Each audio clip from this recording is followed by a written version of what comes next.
Bonjour à toutes et à tous et bienvenue dans cette nouvelle vidéo de l'avocat du diable sur la chaîne Hands Up.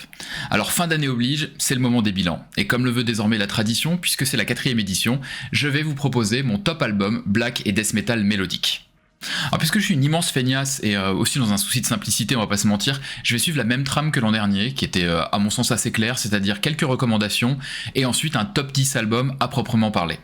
Alors deux choses à cet égard, la première c'est que c'est pas vraiment un top 10 en tant que tel, ou en tout cas c'est mes 10 albums préférés, mais il n'y aura pas de top 1, top 2, top 3, il n'y a pas de classement. Et le deuxième point, parce que j'entends déjà venir les critiques, mais même si je l'avais déjà précisé l'an dernier, c'est le fait que c'est pas forcément des albums de black metal mélodique ou de death metal mélodique pur jus.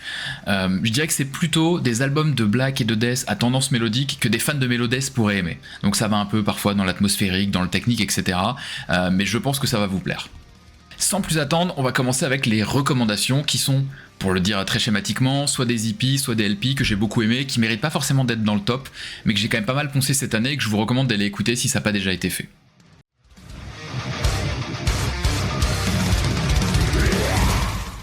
Alors on commence ce tour d'horizon avec les japonais de View from the Soyuz, dont j'avais déjà parlé par le passé, et on en a beaucoup parlé sur Hands Up d'ailleurs, ils avaient sorti un EP Immaculate en 2023 qui était vraiment top.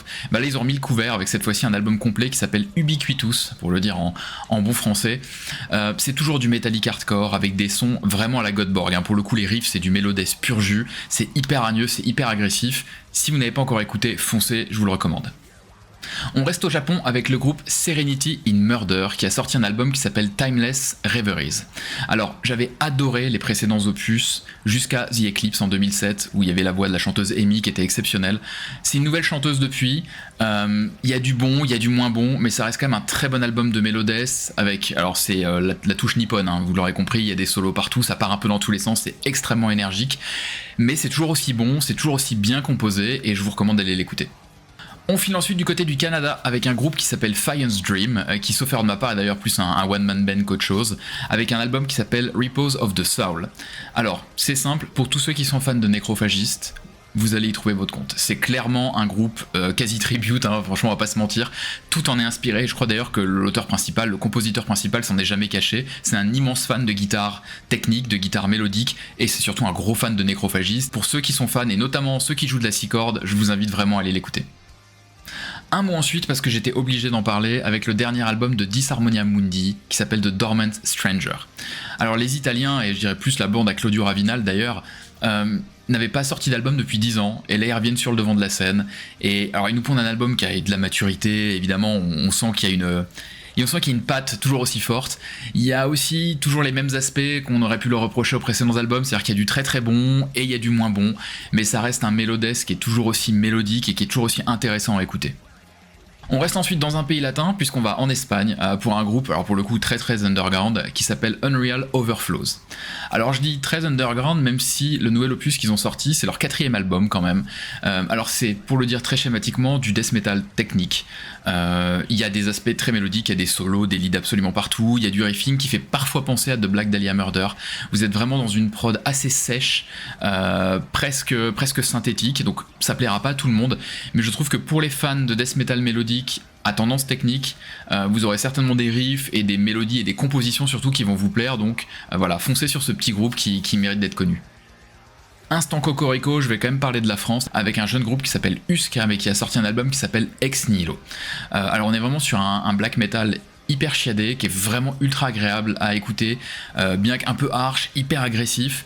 Il y a quelques passages chantés en français, je suis pas très fan de ça, mais je trouve quand même qu'ils ont réussi à faire des compositions qui sont bien léchées et qui plairont non seulement aux fans de black metal mélodique, mais aussi aux fans de death metal mélodique un peu à l'ancienne. Petit détour ensuite vers la Turquie pour un groupe qui s'appelle Ondolinde. Alors, comment dire ? Généralement, quand on arrive au stade d'un groupe qui reprend la mythologie de Tolkien et du Seigneur des Anneaux, on en a un peu marre, parce que c'est quand même un sujet qui a été poncé, reponcé, etc.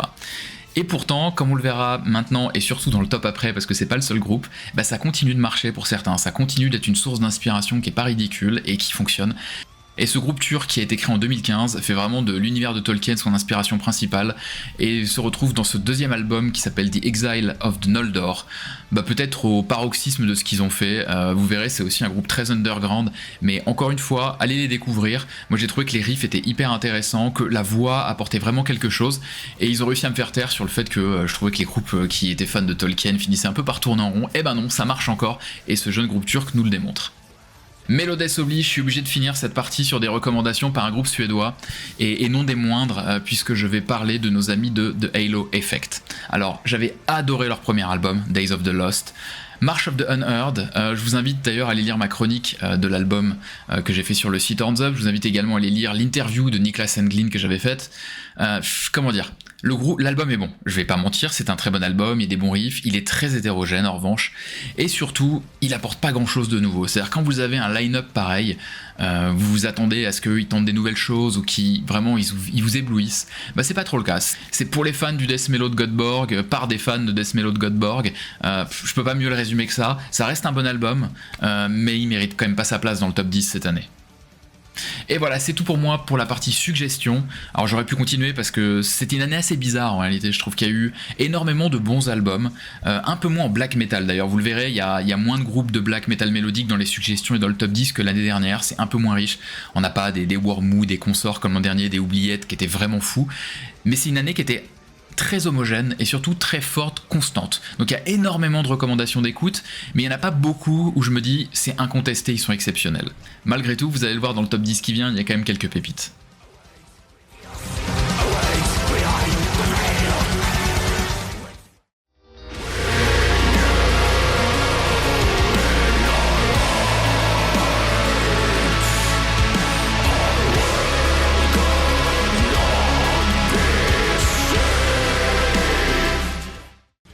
Alors vous l'aurez compris, on commence ce top 10 de l'année 2025 avec l'album de Sleeping City d'An Abstract Illusion. Alors le groupe suédois qui avait pondu une absolue merveille en 2022, qui était WoW, qui était pour le GOTY pour beaucoup. Donc nécessairement on se demandait comment succéder à cet album-là qui était aussi fort en fait. Alors, la réponse c'est que moi je l'ai trouvé un peu en deçà. C'est le point négatif, le léger point négatif si je puis dire, c'est que je l'ai trouvé un peu plus lisse, peut-être un peu moins aventureux et progressif que le précédent, mais on reste quand même dans un death metal à tendance mélodique où le soin apporté aux compositions, aux mélodies, aux voix est juste absolument extraordinaire. C'est un album où déjà si vous étiez jamais intéressé à un Abstract Illusion, vous avez aucune excuse, et si vous l'avez écouté une fois et que vous avez été un petit peu déçu en vous disant ah wow était quand même fou, réécoutez-le, plus vous l'écoutez. Moi vraiment il m'a convaincu. La première écoute j'avais quelques réticences et depuis je le ponce depuis des mois, donc vraiment il mérite toute sa place dans ce top 10 de cette année.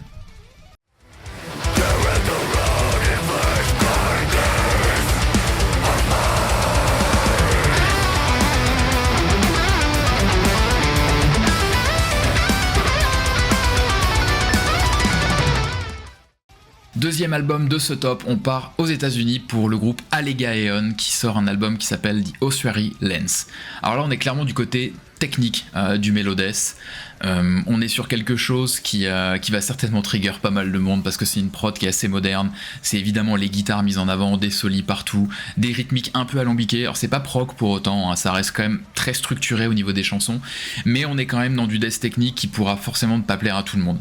Simplement, je trouve que par le passé, Allegaeon a sorti beaucoup d'albums où c'était un peu fastidieux de les écouter en entier. Il y avait quand même pas mal de moments où je disais ils en font trop, je trouve qu'ils perdaient un peu leur auditoire en voulant faire des titres un peu fourre-tout qui partaient dans tous les sens avec trop de riffs, etc. Je trouve que dans cet album, ils ont réussi à pallier cette problématique de vouloir trop en faire, ils se sont un peu canalisés et c'est extrêmement bien réussi.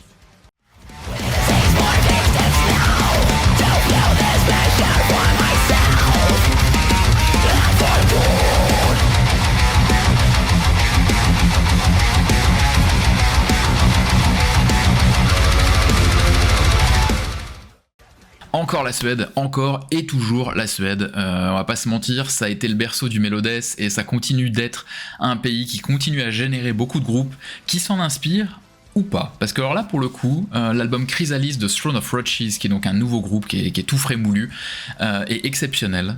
Par contre là on n'est pas vraiment dans une espèce de filiation avec les groupes de Godborg à la The Gates, on est sur un death metal mélodique, ultra moderne. Donc la production aux petits oignons. Je dis ça, je sais que ça plaira pas à tout le monde, hein. Pour ceux qui aiment les prods old school, ça va pas tellement le faire. On est sur un groupe qui est très technique, où les riffs et les solis sont omniprésents. Je pense qu'ils ont ce côté, vous savez, ça fait partie de ces groupes qui aiment le death metal old school. Ça chug à fond, il y a des groupes, des moments qui headbang, etc. On est vraiment dans une logique de son massif, mais avec beaucoup d'éléments modernes dans les façons d'aborder les compositions et dans la production. Donc je trouve que c'est un entre-deux qui est très bien réalisé, et pour un groupe aussi jeune, cet album Chrysalis, vraiment exceptionnel.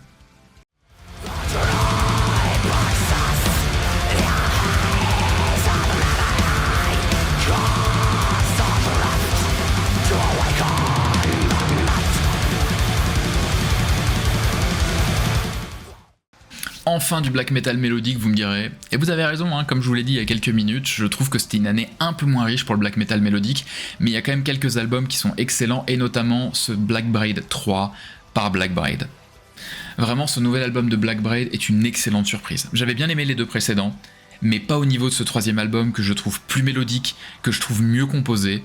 Il a toujours ce petit défaut d'être extrêmement dense, c'est un album qui peut être parfois un peu délicat d'écouter d'une traite, mais voilà, il y a un soin apporté aux compositions, aux voix, aux ambiances d'une manière générale, où on retrouve tous les ingrédients que j'aime dans ce black metal mélodique, c'est-à-dire beaucoup de hargne, mais énormément de mélodie derrière, et jamais sacrifier l'un pour l'autre. C'est hyper équilibré, vraiment, félicitations.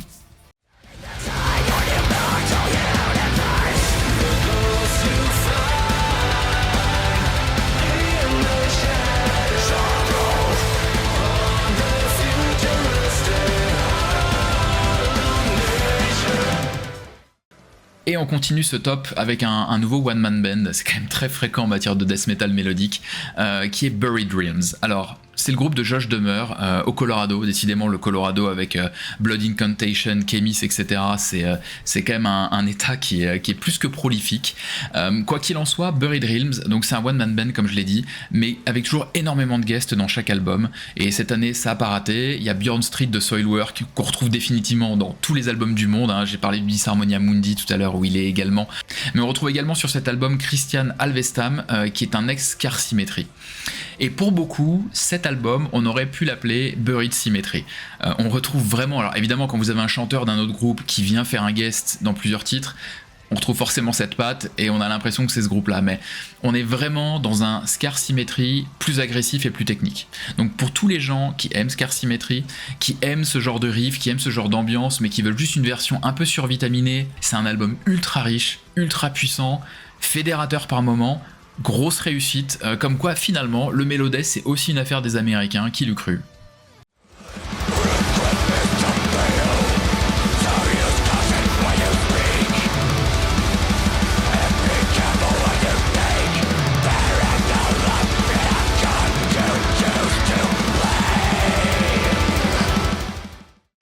On reste aux États-Unis pour ce nouvel album, et on reste aussi dans un one-man band, puisque Deciderium, il n'y a pas de secret, c'est encore un type tout seul qui compose dans sa chambre, ou presque. 5e album studio en près de 15 ans, vraiment un groupe hyper productif, et ce Keys of the Palace est juste une pépite de death metal progressif, extrêmement mélodique.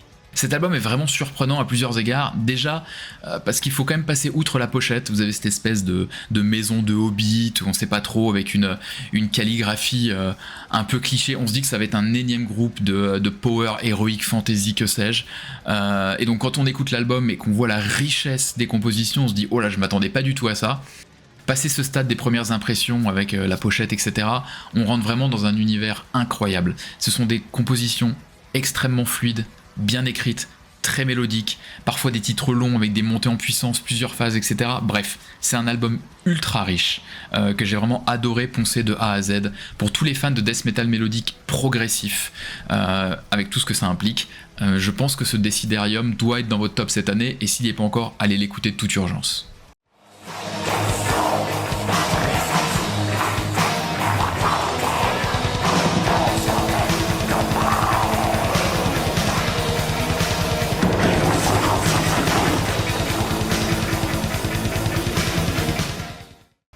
Alors cette fois-ci, on retourne du côté du black metal mélodique. Alors je dis black metal mélodique, mais en fait je sais pas vraiment ce qu'est cet dernier album du groupe Zeichrideus qui s'appelle La Grande Hérésie. Donc on retrouve derrière le québécois Philippe Tougaz, donc un énième projet, et encore un projet exceptionnel. Alors celui-ci pour moi il surpasse tout, parce qu'on est dans un black metal mélodique qui va partout, hein. Vous avez des riffs très heavy par moment, parfois on va un peu dans du death, parfois on va dans du black metal pur jus. C'est extrêmement riche, c'est ultra varié, c'est un album d'une qualité exceptionnelle. En dépit d'une prod assez froide, je dis en dépit parce que vous l'aurez compris que j'aime les prods quand même souvent assez modernes, mais là on est sur une prod et un son de guitare très froid, mais les compositions sont tellement belles, c'est tellement surprenant, à chaque nouvelle écoute de l'album on découvre des nouveaux moments, on découvre des nouveaux instants. Les amoureux de Melodès y trouveront clairement leur compte grâce aux compositions, aux mélodies, et surtout un album qui prend des risques, qui prend beaucoup de risques en surfant entre les genres, vraiment une immense réussite.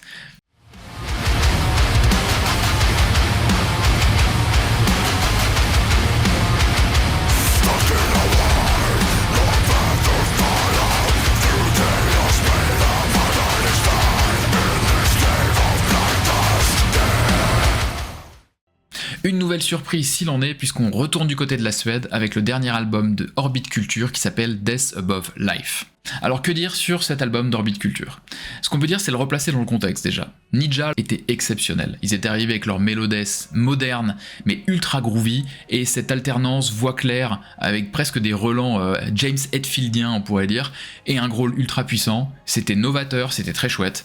Ils sortent un deuxième album, j'ai pas du tout aimé. J'exagère un peu en disant pas du tout aimé, mais il m'a pas vraiment inspiré, il est rentré par une oreille, il est ressorti par l'autre, je l'ai d'ailleurs quasiment jamais réécouté depuis, une déception. Donc quand ils ont annoncé ce nouvel album, j'avais un peu le cul entre deux chaises en me disant est-ce que c'est pas le genre de groupe dont vous adorez le premier album, puis petit à petit ça s'étiole et vous finissez par complètement l'ignorer, alors que sur le papier c'est censé remplir tous les critères de la musique que vous aimez quand vous êtes fan d'un mélodès moderne. Et ben pas du tout, ce Death Above Life il est beaucoup plus riche que prévu. C'est vraiment un album que j'ai pris en pleine face, c'est hyper efficace, c'est hyper agressif, c'est hyper mélodique, c'est juste très réussi, et quand on voit les performances live du groupe et on va dire l'ampleur que le groupe commence à prendre, on peut que se réjouir qu'ils sortent une galette comme ça. Ça rentre dans la tête, c'est bien foutu, c'est bien composé, c'est bien produit, c'est ultra massif, donc voilà, on est vraiment sur un des meilleurs albums de l'année pour ceux qui aiment le mélodès moderne.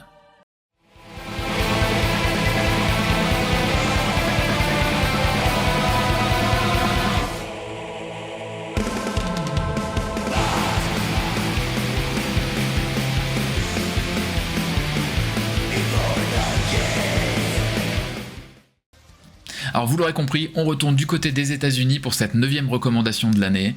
Décidément les Américains sont omniprésents en black metal mélodique, en tout cas dans mes goûts, avec Oubliette notamment l'an dernier. Il fallait bien que je vous sorte un nouveau groupe de black metal mélodique un peu raw comme le Saidan l'an dernier. Et cet album de One of Nine qui s'appelle Dawn of the Iron Shadow est juste une des pépites black metal de l'année. Et je dis bien black metal, pas uniquement black metal mélodique, je trouve que c'est un album d'une richesse folle. Si vous passez outre une prod effectivement assez raw, alors pas pro pour les fans de black mélodique, mais pour les fans de mélodès, voilà, il va falloir s'y faire un petit peu à ces sons là, mais je trouve que c'est extrêmement mélodique, c'est bien composé, c'est jamais ridicule, c'est jamais trop... Il y a jamais trop ces relents un peu too much qu'on trouve parfois dans le black metal mélodique. Alors ça part un peu dans tous les sens, on va pas se mentir, il y a des nappes de clavier, les riffs, etc., ça galope dans tous les sens, mais même quand on a l'impression de se perdre, on finit toujours par retomber sur nos pieds avec un riff, une nappe, un lead, un solo, qui nous ramène les pieds sur terre et qui vraiment nous emporte dans un univers incroyable. Et en parlant d'univers, il faut le dire, c'est encore un groupe qui s'inspire de la mythologie Tolkien, donc ça va encore parler du Seigneur des Anneaux, donc si vous détestez ça, je suis désolé pour vous, mais la réalité est que cet album de One of Nine est vraiment une des pépites de l'année.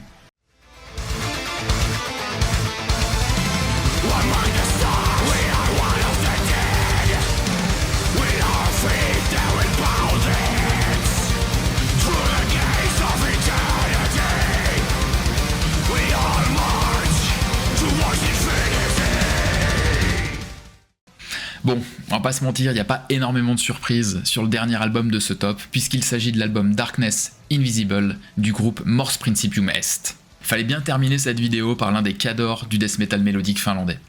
Mors Principium Est est de retour, et putain quel retour, c'est ultra fort. Quand Andy Gillion a quitté le groupe, on le sait avec Fracas, il y a quelques années maintenant, je donnais pas cher de la peau de Mors Principium, je m'étais dit voilà, il y a plein de membres anciens qui sont partis. Andy Gillion, qui est la personne qui compose quasiment tout et qui surtout avait apporté une patte incroyable sur les derniers albums que j'avais adoré d'ailleurs. Je m'étais dit, ça risque d'être une catastrophe industrielle. Et puis là, on apprend que finalement, on a plein d'anciens membres qui reviennent. Ça commence à avoir de la gueule, mais on savait pas trop à quoi s'attendre. Est-ce que ça allait être du nouveau Mors Principium qui continue son bonhomme de chemin, ou est-ce qu'on allait retrouver un Mors Principium un peu old school? Mais en fait, on est un peu entre les deux. On a les nouvelles aspirations modernes, c'est-à-dire une prod moderne, toujours, un soin apporté aux guitares et aux solis extrêmement mis en avant, peut-être même plus qu'au début de la carrière du groupe, mais on retrouve en revanche entre les deux des riffs bien plus gras et un son un peu plus lourd et puissant, contrairement à ce qu'on avait retrouvé, on va dire, dans les 2 derniers albums de Mors Principium Est. On sent qu'ils ont voulu remettre la main sur le son original du groupe, tout en le modernisant. Extrême réussite, je suis très très content de les revoir sur le devant de la scène. J'espère surtout que ça veut dire qu'on va bientôt les voir en live, parce que c'est un groupe qui est extrêmement rare. J'ai d'ailleurs jamais réussi à les voir pour l'heure, donc je croise les doigts, et en tout cas ils méritaient non seulement leur place dans le top 10, mais surtout que je termine par eux pour tirer un coup de chapeau sur ce très bon album. Et voilà, c'est tout pour moi, c'est la fin de ce top black metal et death metal mélodique pour l'année 2025. J'espère que ce top vous aura plu, tant le fond que le format. J'espère qu'il vous aura potentiellement conforté dans des choix, ou alors vous aura fait découvrir des groupes que vous avez ratés cette année, parce que ça a été une année encore une fois assez riche, même si un peu moins en black metal mélodique. Quoi qu'il en soit, n'hésitez pas également à suivre le bilan vivement Doumanche qui va arriver pour l'année 2025. Il y aura peut-être des surprises, il y aura certainement beaucoup de bêtises de dites, mais c'est comme ça que ça fonctionne. Et d'ici là, je vous souhaite à tous d'excellentes fêtes de fin d'année et une très bonne année 2025. Salut à tous et à toutes.